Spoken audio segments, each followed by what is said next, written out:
Master Detective.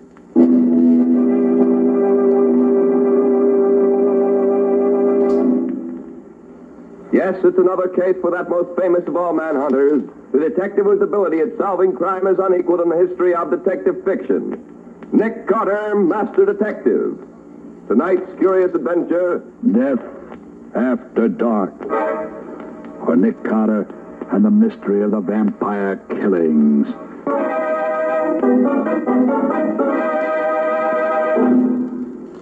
Mr. Carter! Mr. Carter! I've got to talk to you. Something has happened. To you? Well, yes. No. Well, that is, it did and it didn't. Well, it might be better if you were to tell me just what it was that did or didn't happen to you. Okay. Well, it was like this, sir. 4 of us, Betty Graham, Gertrude Chase, Dora Mason, and myself were playing tennis in the park this afternoon. We played a few sets, and then about 6:30 we started home. But just as we got to the park gate, Dora suddenly discovered that she'd left her racket in the court.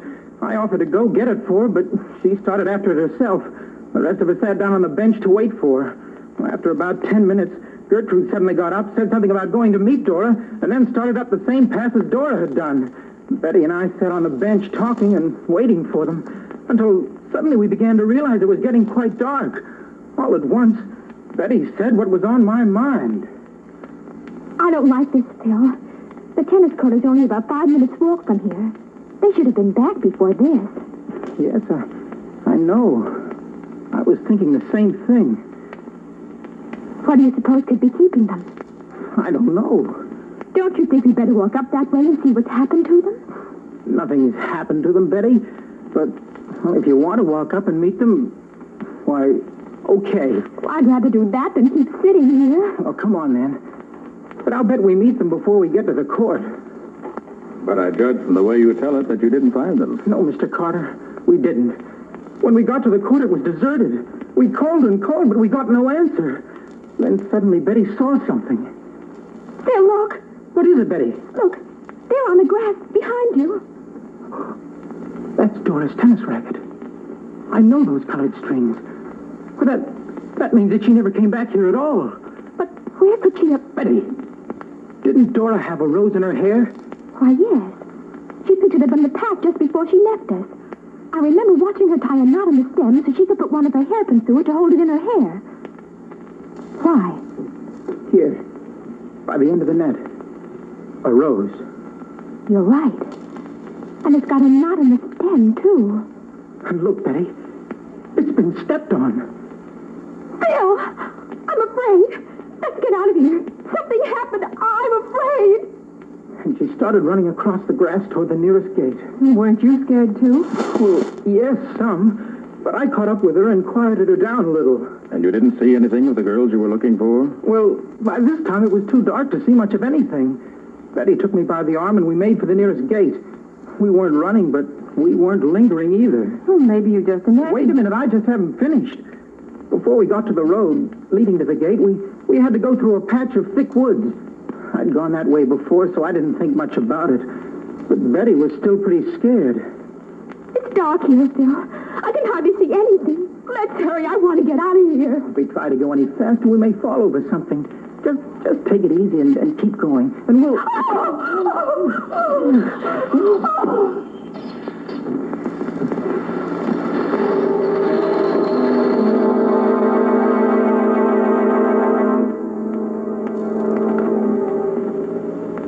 Well, Phil, what did happen? That's just the point, Nick.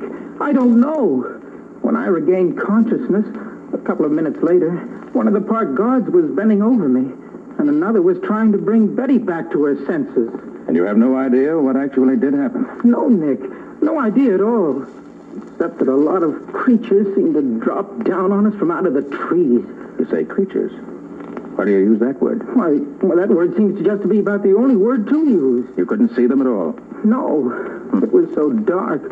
I could only see that there were a lot of dark forms around me. The thought flashed through my mind that we'd been attacked by a band of boy robbers. And they didn't say anything? No exclamations or anything? No, Nick. Nothing. Not a word. The only sounds I remember are a sort of hissing. It sounded like a lot of snakes. Then I got a blow on the back of my neck and it knocked me senseless. And what happened to Betty? She'd been doped. She said something had been put over her nose. something that felt like a piece of burlap and smelled sweet. Then she lost consciousness. After the guards brought her to, I took her home and left her there. As far as I know, she was unharmed, except that, well, she was almost hysterical. What about the other girls, the ones who played tennis with you? Did they turn up later? No. I called both of them on the phone, but neither of them were home. And they hadn't been home since they were out with us. Then our first job was to tell the girls' parents what we can and get their permission to take charge of the investigation. Then we'll start our investigating in the park.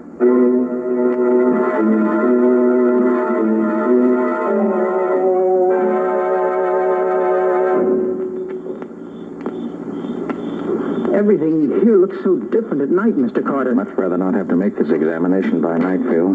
But I don't dare wait until morning. Might be too late. There's the tennis court right ahead, Mr. Carter. And here's the tennis racket, right where we left it. Don't go any further. I want to see what I can find in the ground in the way of marks or prints. Yeah. Yes. Pretty obvious that a number of barefooted persons have been tramping on the grass here. Barefooted? Yes. I found one pretty clear impression of a complete foot. Looks about the size of a 10-year-old boy. Yes, there are lots of prints here. Well, do you think they could be the prints of... Come here. What is it? Have you found... Take it easy, Phil. Take it easy. Look here. Dora Mason. Is she... Yes, Phil. She's dead. Poor Dora. Why, she almost looks as if she were asleep, doesn't she? Yes. Except for that peculiar alabaster whiteness of her skin. Almost as if there wasn't a drop of blood left in her body. How was she killed, Mr. Carter? I don't know. I don't know. The only mark I can find on her is a tiny round hole in her neck. A couple of inches below her ear.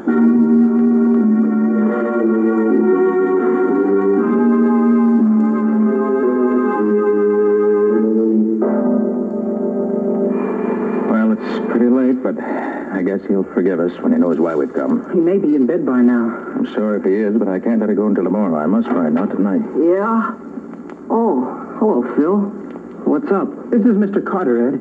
He wants to hear the story about you and Ethel, how you were attacked in the park last week. Are you trying to kid me? No, Ed, we're quite serious. Phil and the girl who was with him were attacked in the same way this evening. The girl was killed. What? Who was she? Dora Mason.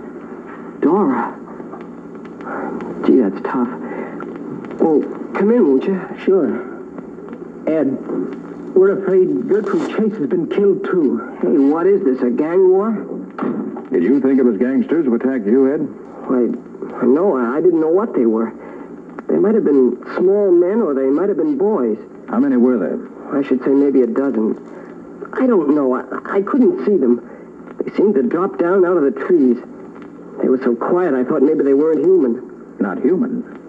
How do you mean? The only noise I heard was a sort of hissing. Hissing? When you were fighting them, did you hit any of them? Sure, lots of them. What did they feel like? They were small, not very strong, and they weren't dressed in regular clothes. I don't know what they had on, but it wasn't our kind of clothes. What did they do to you? They swarmed all over us. We both yelled for help, and then they put a piece of burlap over my face, which covered my eyes and nose. It smelled funny, made me dizzy. Then they knocked me out. How about the girl? Grabbed hold of her and put the same kind of cloth over her face. She said hers had a strange odor, sort of like oranges. It made her unconscious. But it didn't last long. Some park guards heard us, and the things disappeared as they came up. Were either of you hurt? I wasn't, but Ethel, the girl who was with me, was wounded in the throat. Hear that, Mr. Carter? Easy, Phil, easy. Ed, what was the wound? It was a little hole in her neck, about 2.5 inches below her ear. And this is the thing that wounded her. Good boy, Ed. Now we're getting somewhere. May I keep this? Well, of course, Mr. Carter. Does it help you? It does indeed. This is our first real step forward.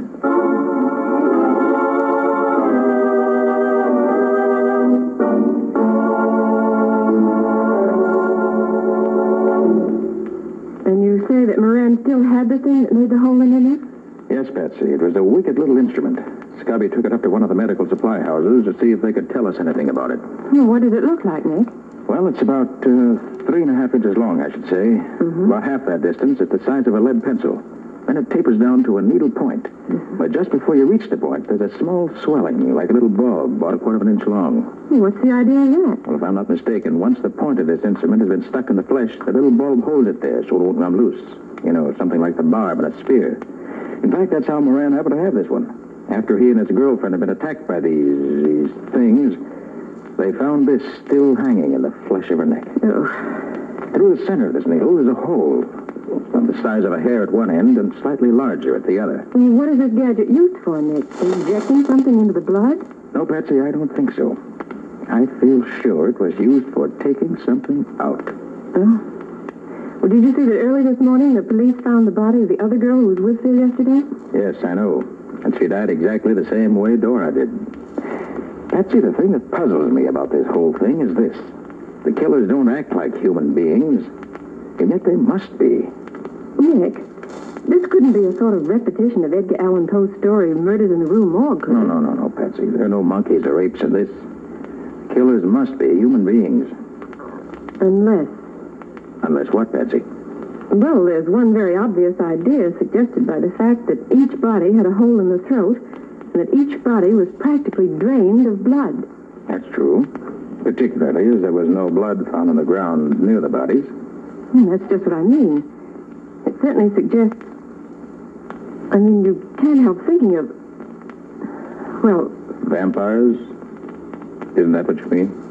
Well, yes. Of course I don't... Patsy, what is a vampire? Actually. Why, it's a sort of huge bat which kills its victims by sucking the blood from their throats. And have they ever been known to attack men? Why, I don't think so, except in stories.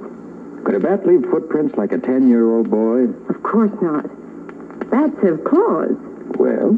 I know it's silly, Nick. I don't believe in them. I know there are no such things. It's just that... I know, Patsy. It's just that it looks so very much like what we've heard about vampires that it's an easy, if impossible, solution. But, Nick, these girls were murdered, so there must be an answer. Of course, Patsy, of course. But I refuse to believe in the supernatural. I feel sure that the answer must be that somewhere there exists a sect or creed that uses human blood in its rituals, religious or otherwise. You think the blood is the answer, not the killings? I do. I feel certain, Patsy, that these girls were not, in the strict sense of the word, murdered. Not murdered? No, Patsy. They died because, for some reason, the blood was drawn out of their bodies.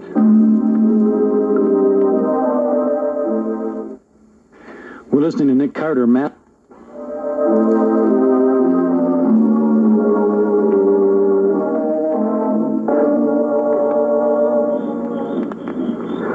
Is this the patch of woods where Phil Morgan and his girlfriend were attacked last night, Nick? Yes, Scubby. And I think this is probably the best place for the test. Oh, gee, this is dangerous business, Nick. Letting yourself be used as bait for these creatures. Suppose they get the best of you. Well, that's a chance I'm taking, Scubby. I had a long talk with my friend Ray Shipman Andrews yesterday. Yeah. You know, he's an explorer and scientist who's been all over the world. Probably knows more about the peoples of the earth than anyone else. But he can't tell me the answer to this puzzle. He agrees with me that I'm on the right track. Oh, I don't like it, Nick. Even if these are human beings, they can still be fiends. Oh, but if you say you're going to do it, I know better than to waste my breath arguing with you. Thanks, Scubby. Now, you'll help me get ready for the test. Oh, sure. Sure, what do I do? Well, first I'll set this camp chair up here in the center of this little space under the trees. Yeah? Now hold the lights while you sort out those ropes you have there. Yeah. You'll find there are 12 lassos. I want you to lay them on the ground around this camp chair so that the whole space is covered with them. Oh, you mean so that nobody can come near the chair without stepping in one of the lassos? Oh, I get you. There. Like this? That's right, Scubby. Yeah. Then bring the free end of each rope here to the chair. Okay. I'll tie them together and then tie them to my wrist. And I can tighten them all at once with one pull when the time comes. Hey, this is quite a stunt, Nick. Well, from what the young people told me, these creatures are weak enough so I should be able to hold several of them without difficulty. There we are. Is that what you want, Nick? Yes, that's fine, Scubby. Now, I'll sit in the chair, hold the ends of the ropes like this, there. Now, if you'll take this bag of cornmeal, Yeah. sprinkle it all around this space. over the ropes and everything. Then I'll be all set. Okay, Nick. Hey, what's this cornmeal for? I hope to get some footprints. They may also serve as a trail that we can follow afterwards. Oh, I wish I were sure you were going to be safe. I don't like this whole business. Well, neither do I. But it has to be done. This is the only way I can see to do it. There. Had enough cornmeal spread around, Nick? Yeah, fine, Scubby. All right, I'm all set. Now remember, Nick, I'm going to be just outside the woods with a couple of Riley's men. One shout out of you and we'll come a-running. Fine, Scubby. I hope I won't need you, but I'm glad to know you're there. Well, so long for now. Oh, so long, Nick. I hope you come out of this okay. I will, don't worry.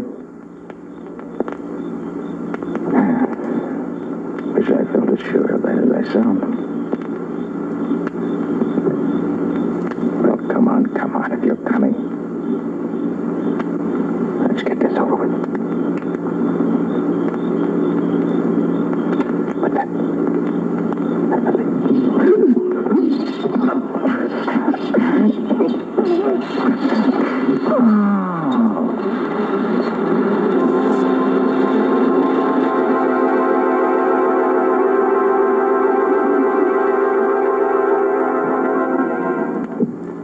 But what really did happen? Well, after Scubby left me, I waited a while. Nothing happened. I waited some more. Still nothing happened. Then I heard some funny noises overhead. Suddenly a swarm of somethings dropped on top of me out of the trees. I tried to fight them off, but in spite of the fact that they were weak, there were so many of them I could scarcely move. Tried to catch one of them, but I couldn't seem to get my hands on anything. Gosh, what a feeling that must have been. Yes, I should say so.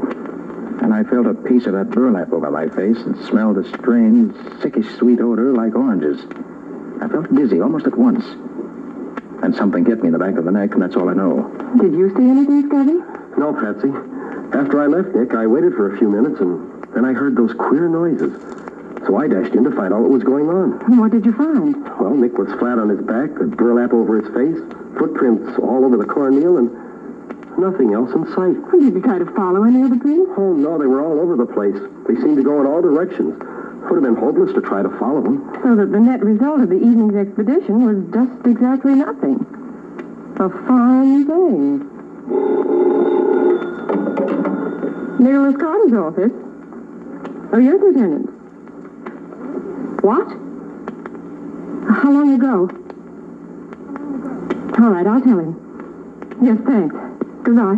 Who was it, Patsy? That was Lieutenant Riley, Nick. He said that they just found a third girl in the park, murdered in the same way as the others. The same hole in the side of the neck and no blood left in the body. Now I know I'm right. These creatures don't want any blood except from women or girls. They won't touch men. That's why they did nothing to me after getting me completely at their mercy last night. Well, I'll try it again tonight. But with a different setup. How different, Nick? I'll dress myself as a woman. Oh, that's silly, Nick. If they want women's blood, they'll know fast enough you're no woman. And besides, there's another reason why you shouldn't do it yourself. What's that? Well, you acted as your own decoy last night.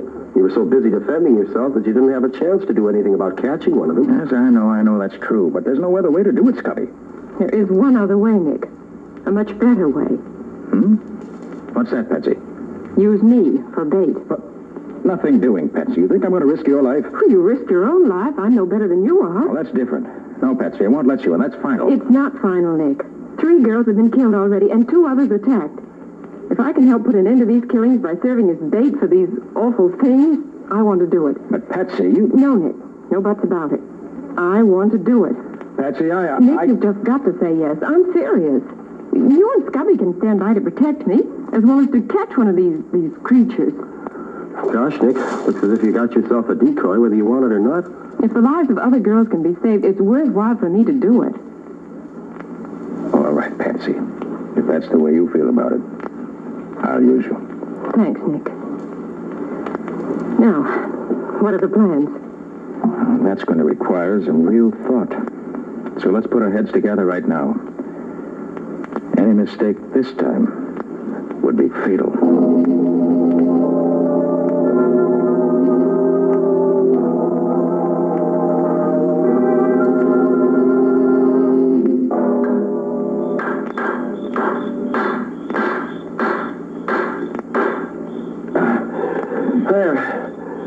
last of the stakes you wanted, Nick. Good work, Scubby. Now we'll fasten 6 traps to each of the 4 stakes with this heavy wire. That'll keep them from dragging the traps away once they're caught in them. Won't the traps break their legs, Nick? No, Patsy, I think not. They're just about strong enough to clamp firmly on their ankles and keep them from getting loose without breaking any bones. Okay. And with the 24 traps in a double circle around you, one of them's bound to get something. How far away are you and Scubby going to be? Right at the edge of these woods, Patsy, only about 100 feet away. You don't think our being here will scare them off, do you, Nick? Well, your being around where I was last night didn't keep them away, did it? No, it didn't. You know, I don't think they're afraid of anything. They take what they want when they want it. And I'm going to be close enough so that I can reach Patsy and nothing fleck when the time comes. There. Well, that takes care of all the traps, Nick. Now, anything else? No, I guess that's all. I will just have to wait. Nick, Yes, Patsy? there's just one thing that scares me a little. Listen, Patsy, if you'd rather not... No, Nick, no. Listen, what if one of those things should get that piece of burlap over my face before I could scream and let you know that they're here? How would you know I needed help? I've already thought of that, Patsy. And here's what I want you to do. As soon as we leave you, start talking quietly to yourself. Recite poems, tell yourself stories, anything you want. But don't stop talking no matter what silly things you may have to say. Then, if for any reason at all we do hear you stop talking, we'll come rushing in after you. In that way, silence will be a signal that can't fail. Oh, Nick, you're wonderful. I might have known you'd have an answer. I feel better already. Anything else, Patsy? Anything at all? No, Nick. I'll be all right. The center of a circle of traps. I've got one of the watchman's big electric lanterns with me. From the instant we hear you scream or hear you stop talking, we'll turn the light on. Okay, Nick. You leaving now? Yes. Yes, we'll be going now. Good luck, Patsy. So long, kid. Have fun. So long. And I hope it will be fun. Better start talking, Patsy. Okay, Nick. Well, this is it. The sun that brief December day rose chillus over hills of gray, and darkly circling gave at noon a sadder light than waning moon.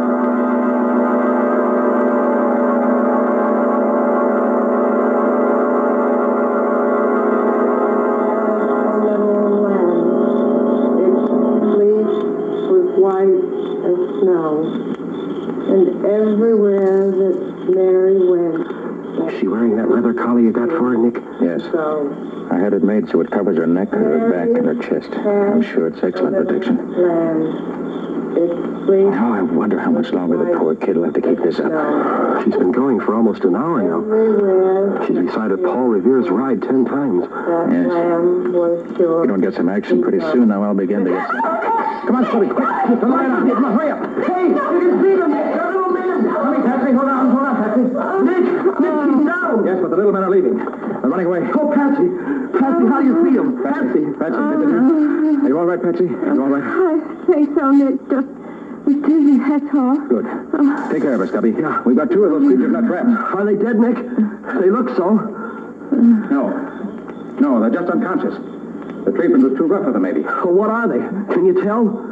They look like little men. That's all I can tell now. Some sort of pygmies, obviously. Members of one of the yellow Asiatic races, I should say. Well, Patsy, what you've done has solved the case. How do you feel now? All right, I guess. Well, then let's get back to the office. We'll phone my scientist friend to meet us there. Between us, we ought to be able to find out what this is all about.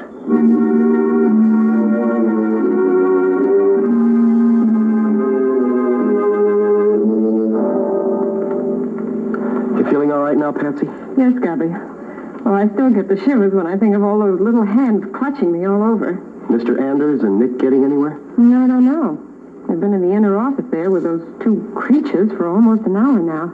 Can Anders talk their language, Patsy? Oh, more or less. Nick says they speak a dialect that is some variation of an East Asiatic tongue. Anders knows one that is close enough so that he can talk to them.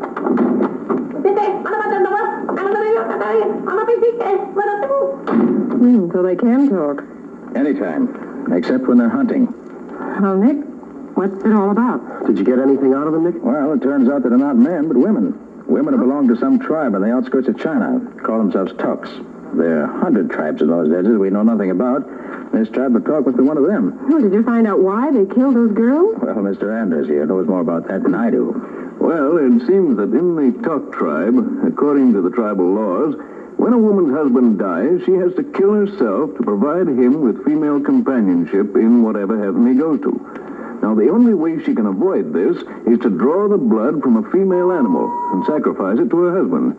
This he'll accept instead of her. And it must be done within 6 months after his death.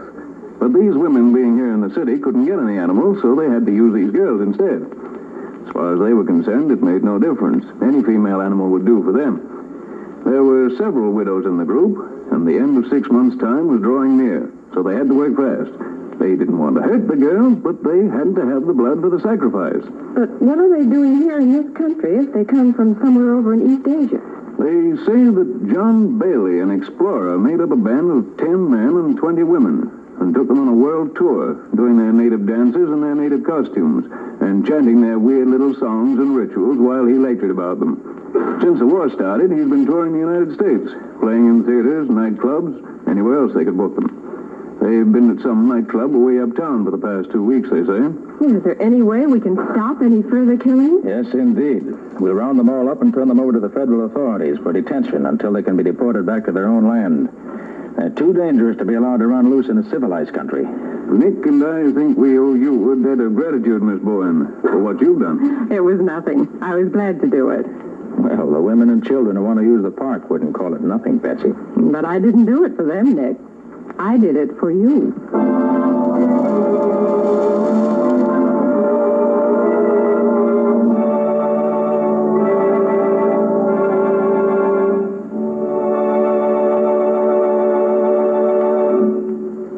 This has been another of the strange adventures of Nick Carter, Master Detective.